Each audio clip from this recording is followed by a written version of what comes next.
The continued numbers of those dead in Israel has now reached over 29,000 people, with over 90,000 injured and over 2 million people displaced, many of them rushing to south of the country near Rafah, the border of Israel and Egypt. And here is the latest news. The United States moves to stop Israel's invasion of Rafah. The U.S. said on Monday night that Israel's planned invasion of Rafah should not proceed under current circumstances, as it sought to use the United Nations to halt fighting. President Biden is pushing for a United Nations vote on a temporary ceasefire and a break with the Israeli government as its troops prepare for an assault on a city in South Gaza. Now, remember, it's the Israeli government that basically told the people in Gaza City that they should flee to Rafah border. And when they go there, now the military is encroached on them and they're going to start bombing them. Meanwhile, the international theater has basically just said words. Don't do it. Like that's going to stop them. In a draft resolution, the United States warns that a ground offensive into the city where more than 1 million Palestinians are sheltering would have serious implications for regional peace and security. Well, that's exactly what they want. They don't care about stability. They want war. And war meaning Iran, Syria, and Lebanon. This is the goal of the Israeli government. This way they can invite the United States into its war. The United States Pentagon is basically drooling over it. Not really, but the aspect of a conflict that for many years are going to entice foreign policy makers, analysts at the Department of Defense, and of course, weapons makers. And companies like Boeing and Raytheon will make hand over fist.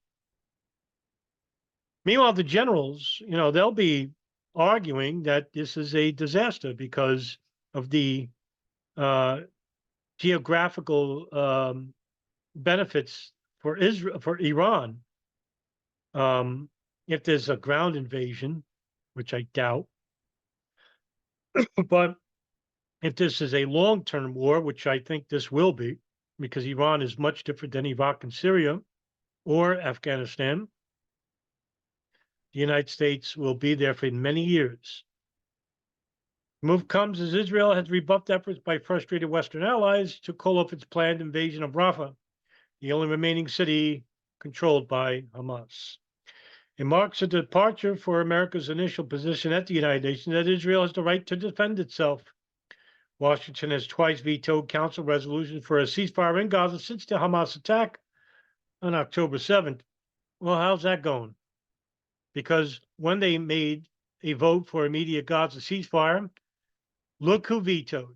This calls for the hypocrisy of the Biden administration. They're telling Israel not to militarily invade Rafah, that we need a ceasefire there. Meanwhile, when you call for a ceasefire at the United Nations, the United States is the veto. What the fuck? The U.S. has vetoed a resolution at the United Nations demanding an immediate ceasefire in Gaza after proposing its own draft urging a temporary ceasefire. Washington said the Algerian proposed resolution would jeopardize talks to end the war. But the move has been condemned, with U.S. allies expressing regret. The original ceasefire notion was blocked by the White House. In its own resolution, the United States warned Israel not to invade the city of Rafah. The United States has previously avoided the word ceasefire during UN votes on the war, but President Biden has made recent similar comments. 13 countries on the 15-member body backed Algeria's resolution, while the UK abstained. No surprise there, because the UK and the United States are like this when it comes to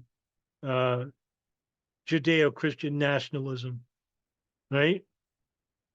The governments are made up of a bunch of psychopaths, if you will. Linda Thomas Greenfield, Washington's ambassador to the UN, said it was not the right time to call for an immediate ceasefire while negotiations between Hamas and Israel were continuing. Well, that would have been the time to call for a ceasefire, when you have two warring parties actually trying to get a ceasefire.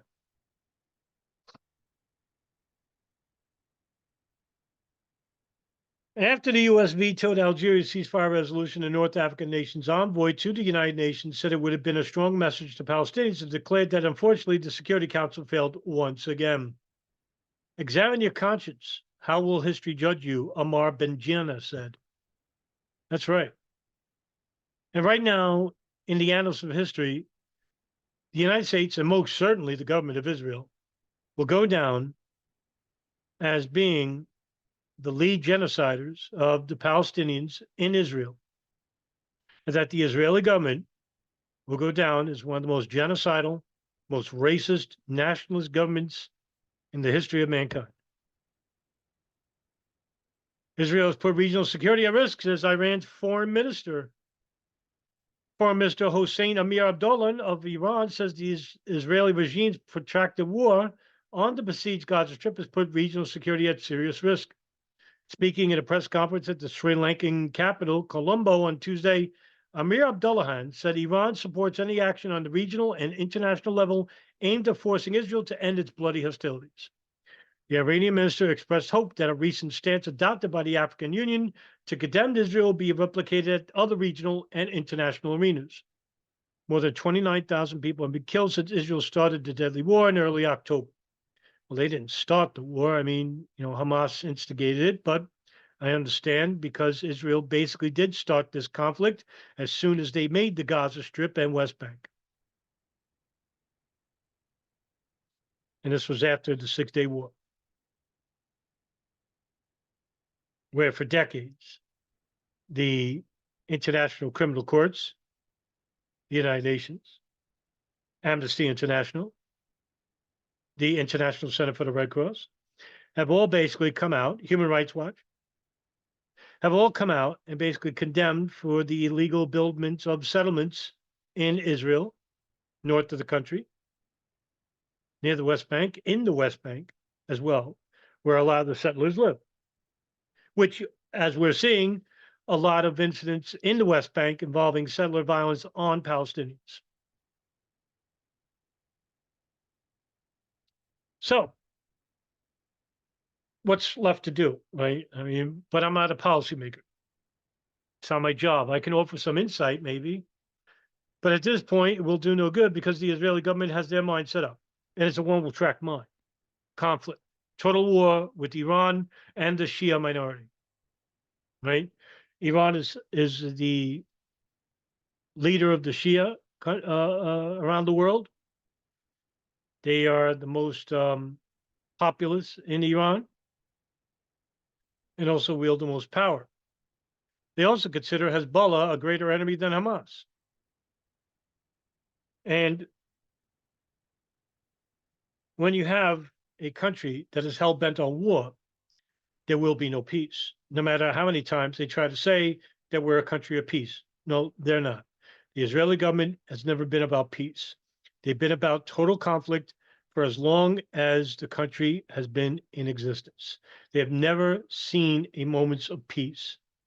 Just like the United States in the last 100 to 200 years, we've not seen a moment's peace because we're led by a nation of psychopaths, users, sellouts to the highest bidder, whether it's Saudi government financing, Saudi financing to their lawyers and major charities, or from Zionist-backed groups like Zionists of America or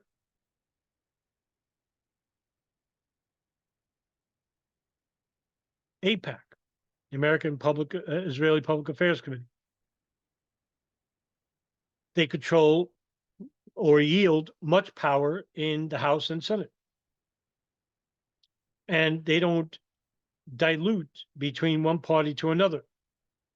They dilute both parties, saturate them with people constantly telling them, are you a friend of Israel? Maybe we can accept a donation. Maybe you could pass a bill recommending that Israel basically build new settlements in West Bank. And so it goes on and on and on. So with the recent developments basically centering on a wider regional conflict precipitated by Israeli's own actions, don't be surprised if the big dog bites back. All right, guys. Thank you very much for this update video, watching and taking an interest, and I'll see you in the next video. Have a good night, everybody.